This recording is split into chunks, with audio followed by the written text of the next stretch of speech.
நல்லா இருக்குடா. நம்ம இந்த தோட்டத்தை தெரியாம திருடிட்டு வந்துருவோம். என்ன திருடுறீங்க? நம்ம தோட்டத்தை திருட போறோம். தோட்டத்தை திருட போறீங்களா? ஏன்னா என்ன கவுண்ட பண்ணி எந்த மாதிரி பேசிட்டு இருக்கீங்க?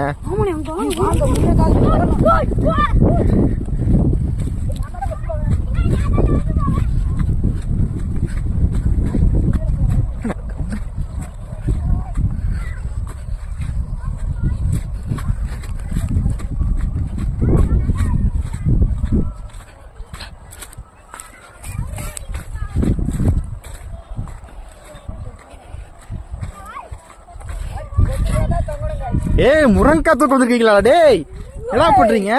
இங்க பாருங்க அறுவடை பண்ணுங்க. நமக்கு சூப்பரா गाइस. ஒரு சாப்பிடலாம் गाइस. அங்க போய் சாப்பிடலாம் गाइस. நம்ம முருங்கா பாத்தீங்க முருங்கா தோட்டம் வேற லெவல்ல இருக்குங்க. ஏங்க கொட்டை ஆமா இப்ப வளருது.